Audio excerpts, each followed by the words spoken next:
those of you who've been coming to the summits, you know that we have done research for now 26 years on women on corporate boards, because I want women to be at the top.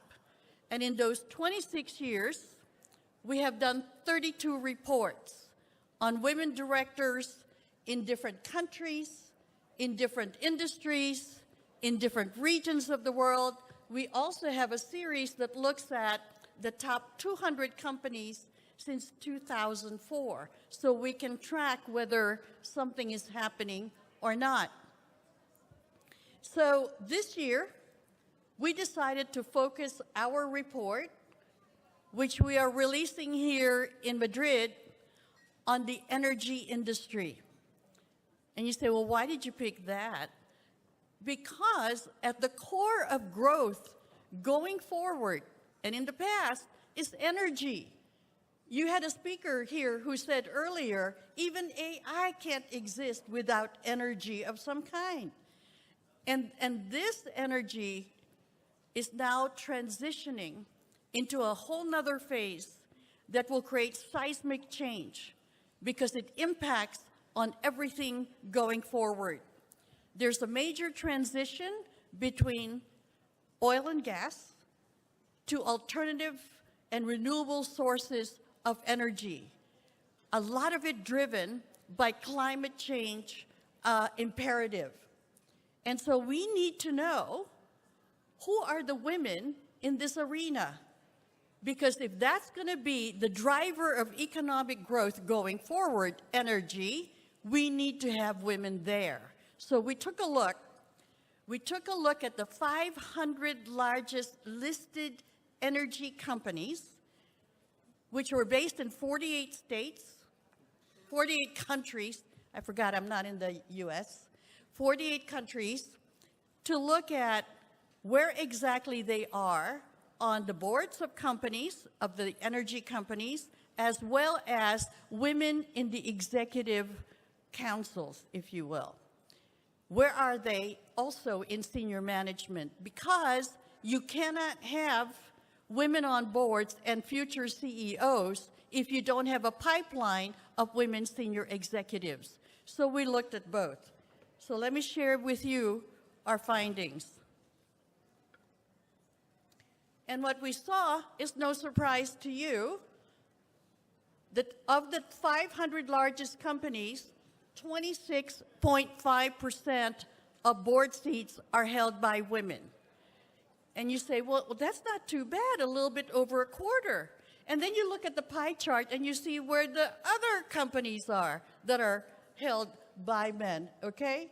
So the majority of board seats, 73.7%, are still held by men in the largest energy companies. The worst data is women in senior executives of these energy companies. And what do you see? 18.9%? I can't see, 5%, which is even worse. That means we don't have a really good pipeline. And you say, how come there are more women on boards? What?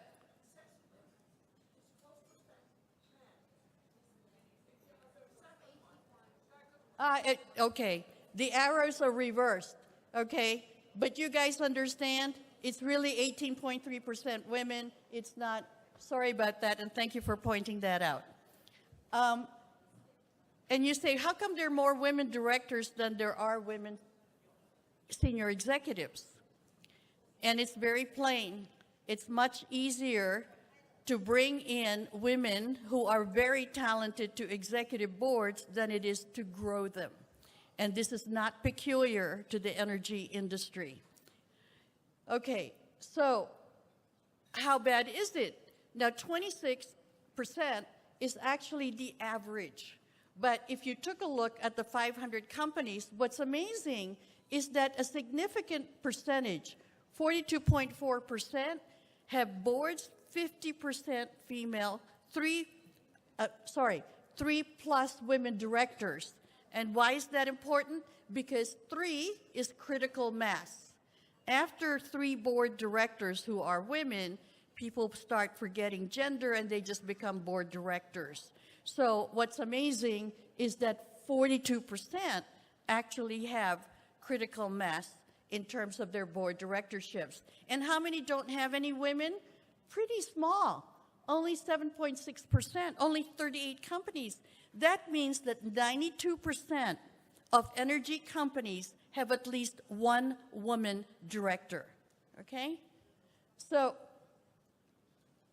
what region does better?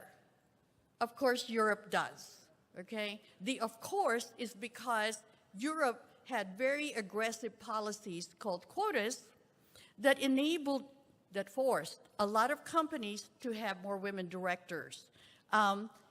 That's the blue line. And see, the percentage there for Europe is much better than any other part of the world. The red line is the women executives. And you could see why it's red, not very many. Now, look at the bottom. It won't surprise you, right? Middle East, North Africa has only 10.2% women in senior management, and then only 17.5% in terms of board directorships. Latin America, actually, for all of Latin America, that is the average, 15%. 15% women board directors, and usually Chile leads in that percentage. Now, which countries lead? Yay, number one, France. Can you see that? 46.5% of women directors of all energy companies based in France, okay, are board directors. And that's pretty good. And then secondly, Italy. They have a quota too. But let me just go back to France. The quota in France was 40% of boards must be female, right, by a certain date. Well, all companies achieve that, but in energy companies, you could see they surpassed the quota requirement, 46%. Italy has a quota of 33%. I don't know why that number, but they chose it. And it looked, again, they did better than the average. So 44% in Italy, and thirdly, Spain. You see Spain? Pretty good. And that average, I can't see, 39? Is higher than the average percentage of women on boards in the the IBEX 35, they're blue chip companies. So the energy companies in Spain are doing better than the other companies, who average around 37% of the blue chips. And my poor country, the US, is over there. It's still a best performer, but not as high a percentage as, say, Europe. However, of the 500 largest listed energy companies, 212 are based in the United States. So those that do very well are offset by those who do badly, companies, okay? So the average is smaller, but we have more companies. So you looked at regions, we looked at countries, and now who are the ones who do badly? No surprise, right? China, Korea, Japan, right? They are not as aggressive yet in terms of women on boards. Actually, Japan now has measures that push for more women directors, and clearly it's working a bit. I know it looks terrible, the percentage, but there was a time when we couldn't even get near that. Our first study on Japan, I think we had 0.2% women on boards. That was in 1999, one of our earliest reports. So this isn't bad for Japan, but overall, these are the laggards, the ones that need to do better. Brazil, you could see there, Argentina. Those are the two big economies of Latin America. So what we do is we create a top 10 list of best performing companies in appointing women to boards or executive positions. And so I'm going to show you only, because there were 44 companies that made it to the top 10 because of ties, right?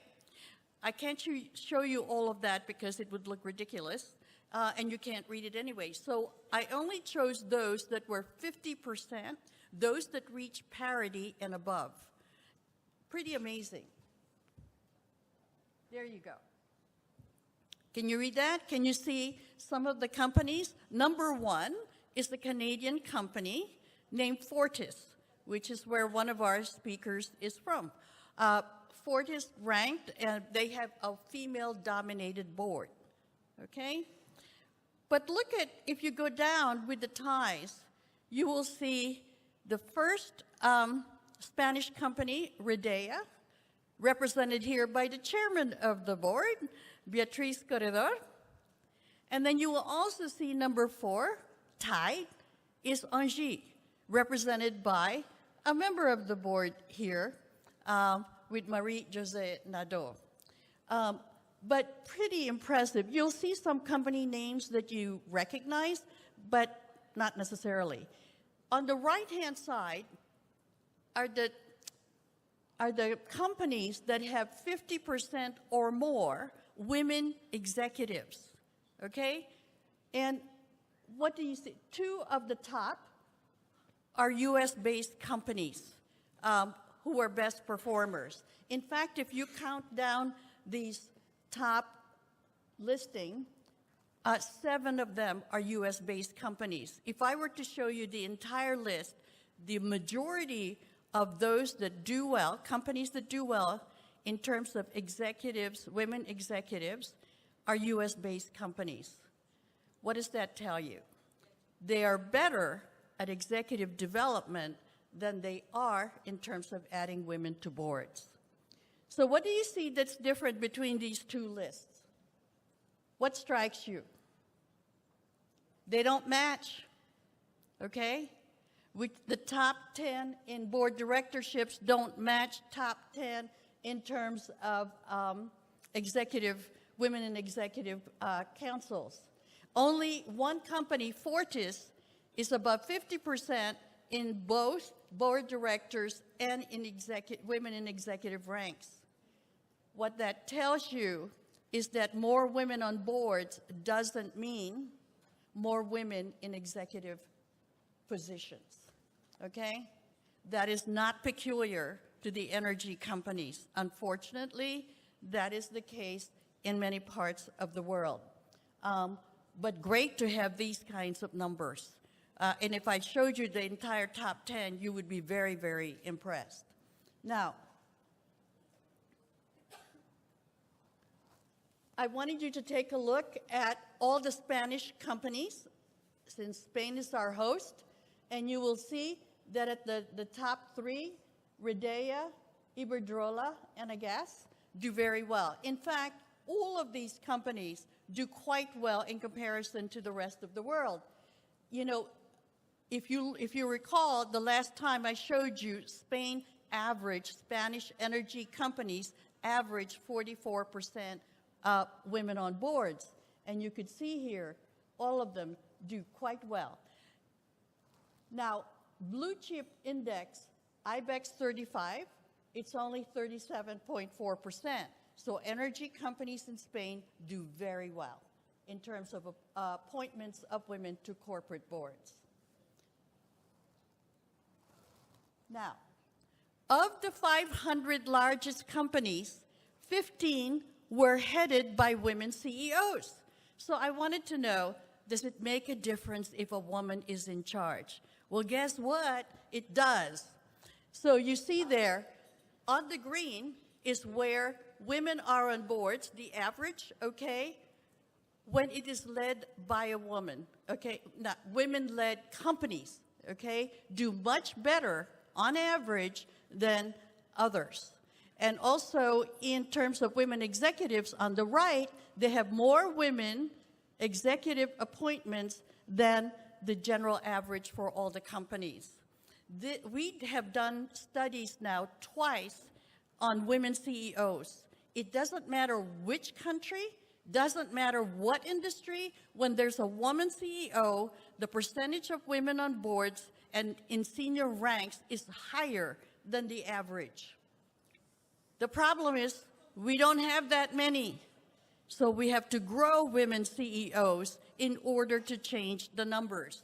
And it's not as if these women CEOs are women's rights activists or feminists. They'd probably die if you called them that. Maybe based on their own experience, they are more open to all kinds of talent regardless of gender. So that part here made me happy to see that women make a difference. Now, the energy industry is made up of all kinds. You have utilities, electricity, traditionally oil and gas, coal and mining, and the part of the industry that does the best in terms of appointing women are utilities.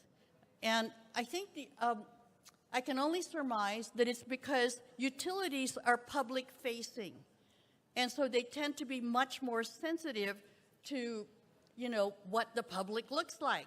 So in terms of appointments of women to executive ranks, they also do better than the others. The ones that do the worst, you can guess, is traditional oil and gas. They used to be the core of the energy business. They're much more structured. They're much more hierarchical. And so the percentage of women directors in such companies, the traditionally energy companies, is much less. And so what do? We have to showcase the women who are at the top of energy industries, because you can't aspire to something you can't see. So energy companies need to showcase their women internally so that the women there can see where they can go, and externally to the general public so other women can aspire to, work in that industry. You will also, my chart is gone, but earlier, the newer parts of the energy industry had more women. And I think that has to do because they came later, when attitudes towards women had changed quite a bit than way before, when the older energy companies were formed. Secondly, companies have to be intentional. They can't just say, oh, we'd love to have more women, in the company. You have to set targets. You have to make people accountable. You have to somehow develop that talent, and leadership development must be measured. If you don't do that, it ain't going to happen, You can't just swipe somebody else's executive or board director. You really have to grow your own. And we have to increase retention of women in the industry. We looked at research at why women were leaving energy companies, and they're usually engineers. The one word that kept popping up was toxic. They said they didn't want to work in a toxic environment where they don't feel valued, where male colleagues didn't treat them well, and where somehow they didn't feel like their work life couldn't mesh with their family life. Not like what was mentioned here before by the male CEOs. So companies, energy companies, need to pay attention to this. And then, of course, last, you have to have commitment from the top, as was mentioned earlier by the CEOs. They have to walk the talk. They have to talk the talk. They have to say, this matters in this company. And only then can you have change in terms of appointing women. You can't just say, oh, I have somebody in HR or diversity who will do that. No, you, the CEO, have to care and make it mandatory in some way. Anyway, that's our report for this year.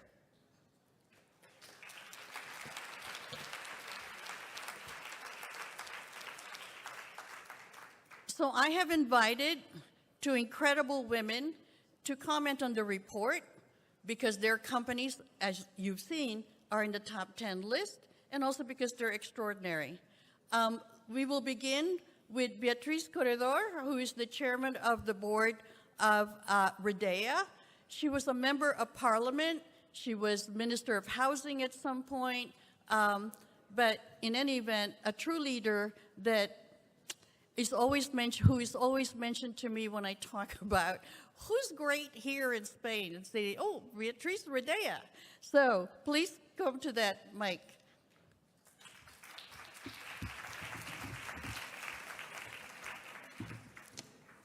So thank you very much, Irene, because you are so deep, generous with me, always. Thank you very much to the audience. Madrid is my hometown, so I hope you are having a very good time here. We have prepared a spring for you to come here. And thank you very much to the Globe Women Research and Education Institute, dear Irene, for choosing Madrid to hold this meeting. The most important business forum to analyze the situation of women in the world, and it's an honor for me to share my thoughts in this regard with all of you. Congratulations to you, President and Founder, Irene, for the rigor and impact of this report you have presented already. Because I think the Institute has focused on energy companies precisely in this moment when international consensus, science, governments, companies, and civil society point to the need to mitigate the effects of the climate change and to protect biodiversity. And this consensus led to historic decisions at the latest summit, COP28 in climate and COP15 in biodiversity, which set the grounds for ending the loss of diversity and marking the beginning of the end of fossil fuels, fostering a radical transformation of our energy models. In this challenge, in this ecological transition it is essential for us, women, to step up in the roles we deserve, because we deserve, not only as a matter of justice, but also of economic efficiency, as demonstrated by IMF studies. These studies indicate that wasting women's share of workforce may lead to delays of up to 10% in the GDP in the short and medium terms. In the face of this challenge, we cannot waste the talent of half the population, and we still have a long way too long, as the report reveals. Allow me at this point to share my satisfaction as chairwoman of one of the companies that leads this global index and the Spanish ranking, Redea, that is a neutral operator of critical infrastructures of electricity, satellites, and fiber. For Redea, this recognition encourages us to continue moving forward. More than 4 years ago, we were the first IBEX certified listed companies, the main stock market, to achieve full parity in the board of directors. Moreover, 50% of our top-level executives are women, but in the management team, female representation is still of 36%. But we are working hard to improve, being aware of the crucial role women play in the social services we provide to society. But let me say that we are lacking women from STEM careers, and we are just applying biases in favor of women in selection, training, and promotion inside our company, because we are preparing the pipeline you were talking about before. But when I took my responsibility, only 2 female were chairwoman in this listed company. Now we are 5 out of 35, so we are way out of what we want to achieve. We have made solid progress, but the research shows that we have still a long way to go. And this is especially relevant in the face of the great geopolitical challenges such as digital transformation, AI, cybersecurity, defense, decarbonization of our economies, water scarcity, and shortages, as heard in the first panel earlier this morning. These challenges are to be met to consolidate sustainable, fair, inclusive development, leaving no one behind. And a number of studies indeed show that gender diversity drives growth, innovation, and ESG issues. Companies with more than 55 women in executive positions are more likely to achieve superior profitability. Women-led companies are more likely to meet or exceed growth expectations.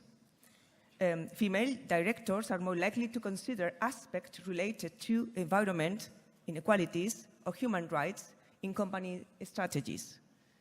And women excel in a leadership style conducive to sustainability, characterized by greater listening, empathy, and communication. We, the women, are more inclined to participatory decision-making. We better manage stakeholders and tend to have a result-oriented approach when it comes to rewarding our teams. Increasing the presence of women in leadership positions contributes to a more equitable, sustainable, and profitable world. And I used to mention the quote coming from Ruth Bader Ginsburg, former Justice of the United States Supreme Court, that said, "Women belong in all places where decisions are made." All places where decisions are made. But achieving full gender equality requires action, collective action, political will, and tools such as legislation, budget allocation, and positive discrimination, yes, quotes. According to European legislation, listed companies must ensure at least 40% of women on their boards of directors and the highest management positions, a requirement that has already present in the Spanish legislation since 2007. Gender quotas are a concrete and proven regulatory solutions to increase the representation of women, both in business and in politics. Likewise, other instruments such as flexible work, co-responsibility, and work-life balance measures, as well as subsidies, are necessary to bridge this gap. But this is not enough. Moreover, in the professional arena, it is essential for women to overcome their self-limitations. I used to say that we women are more aware of our weaknesses and men are more aware of their strengths. I do believe that this is true. So there is a need to foster policies to improve our emotional welfare, promote women's talents, and provide that with leadership training. In addition, I think it's key to increase the visibility of women in power positions or traditionally masculine roles. The low visibility generates a lack of role models for young women. This results in the abandonment of women's professional careers in complex moments, vital moments, such as motherhood or caring of the elderly. Here is it crucial to foster a greater participation of women in debates, panels, and events at all levels, but not only for top executives. Education has been already mentioned. Educate inequally. Gender biases and stereotypes are deeply rooted since childhood. At 4 years old, boys and girls associate power roles models with men. At 6, girls reject complex games because they are for intelligent people.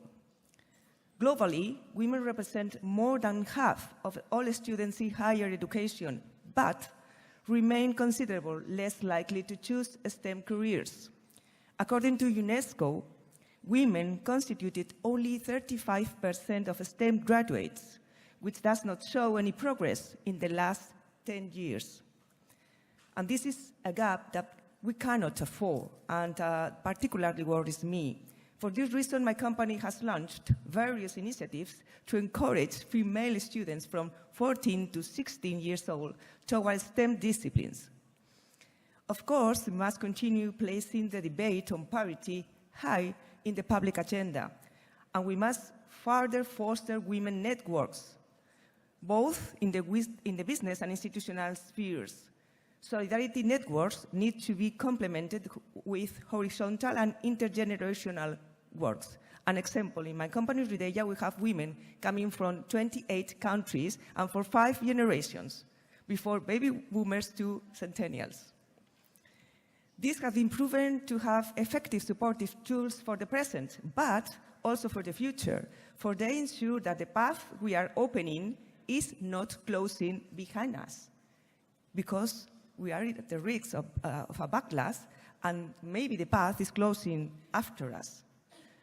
And it's my time to end. Queen Irene said. So let me just end with a sentence I think is important for me. In all of this we've been talking about today, women have a big say. The humanity we aspire to achieve through the accomplishment of the SDGs would only be possible if women lead the way towards it. We are more sensitive and aware of the effect of climate change, social injustices, inequality, and the risks of detrimental technology. That is why we need each other. We need supportive, excited, empowered women in all areas of life: business, politics, economics, culture, academia, defense, and technology. The future is being drawn for us. It's exciting, but everyone's effort counts, but women are the pillar of sustainable progress. Thank you.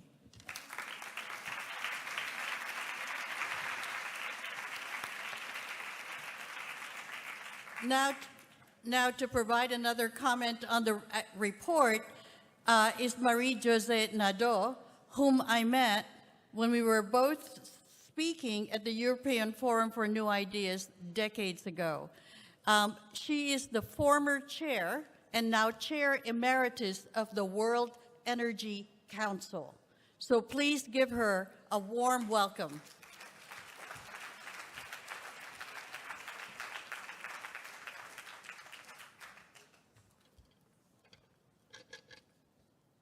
Good morning, all. I'm really thrilled to be here with you and to speak on a matter that is dear to me and holds great significance to all of us. The role of women in the industry, particularly their pivotal contribution to steering us towards a sustainable energy future.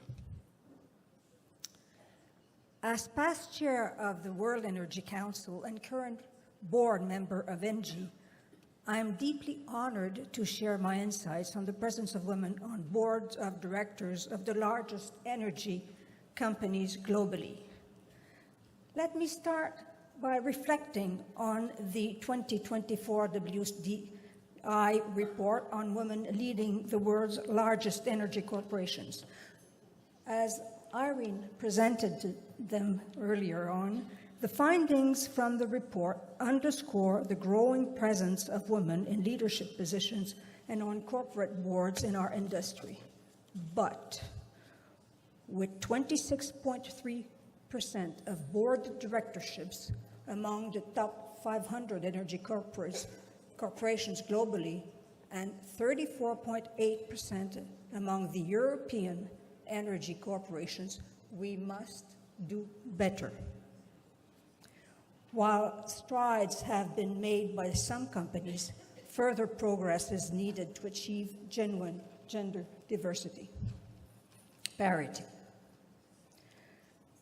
The report also highlights another important challenge. It points out that fewer women hold senior management positions, with only 18.5% of executives being women. This reminds us of the importance of concerted action to foster gender diversity across all levels of leadership. ENGIE stands as a global leader in the energy transition. To achieve its strategic ambitions, ENGIE is committed to champion diversity and equality at all management levels worldwide. What I'm about to say is interesting to all of you. Since her appointment as CEO in 2020, Catherine McGregor has been driving the company's strategic vision towards sustainability and innovation and advocating relentlessly for gender equality and diversity in the organization as in the industry as a whole. Her appointment as one of the very few female CEOs in our industry marked a significant milestone. Her leadership skills embody the values of diversity, inclusion, and forward thinking, fostering a strong culture of belonging and collaboration, inspiring women aiming at leadership positions, and demonstrating the transformative impact of female leadership in driving change. Despite progress, many women still struggle with obstacles such as harassment, wage disparities, maternity-related issues, to name a few. It is incumbent upon us as an industry and as a society to dismantle these barriers and create a fair and inclusive workplace for the benefit of all. In France, legislative breakthroughs known as the Copé-Zimmermann Act in 2011 that set a target of 40% female board members at a minimum, and the Rixin Act 10 years later in 2021, which set the target of 30% women managers in 2026 and 40% in 2029, have triggered significant progress in professional equality. Named after Marie-Pierre Rixin, elected member of the French Legislative Assembly, the act was adopted under the strong leadership and the sponsorship of Elisabeth Moreno. I believe Elisabeth Moreno is with us this afternoon, and I would like to pay tribute to her contribution. If you may stand so that everyone recognizes you. Thank you very much. By imposing gender quotas in corporate leadership and encouraging wage transparency, this legislative framework has created important cultural shifts within businesses.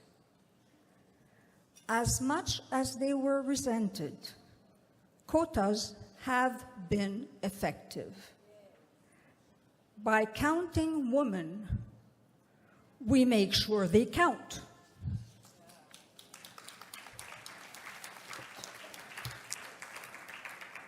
In addition to the legislative measures and corporate initiatives, I would be remiss not to mention the importance of tools such as the Pinnacle Index in advancing gender equality in the workplace.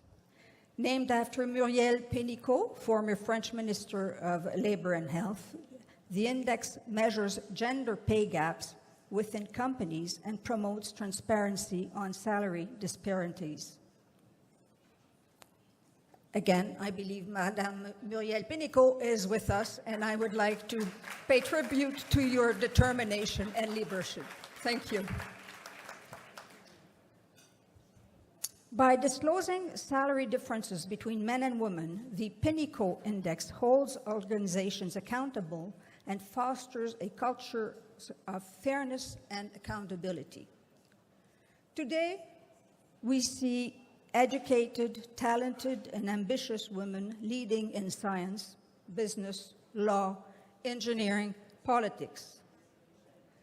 Digital careers will also create vast opportunities. And the digital transformation of the energy sector has led to new avenues for innovation and growth.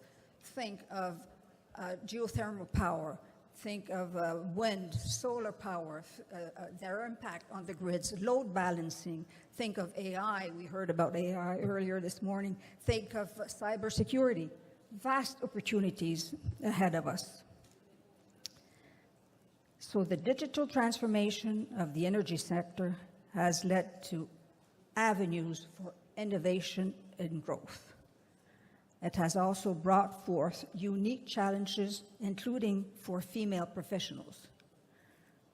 But women remain underrepresented in digital roles within the industry, facing barriers such as gender bias, lack of access to training, and membership opportunities.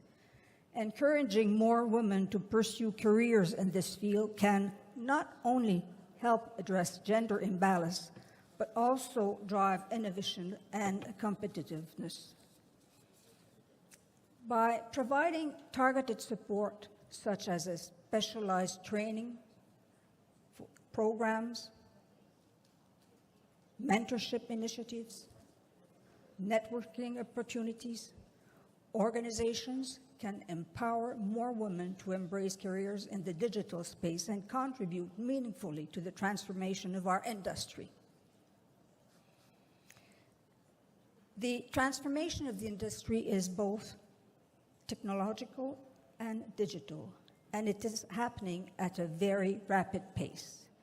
It will lead to new frontiers, and I firmly believe that the winners will be relying heavily on the talent of young women. Now, I believe we have in this room representatives from the younger generation, young professionals, young leaders from academia.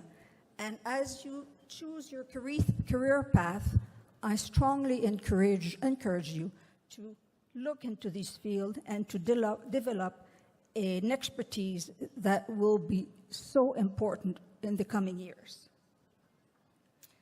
The 2024 CWDI report is a testimony to women breaking the glass ceiling.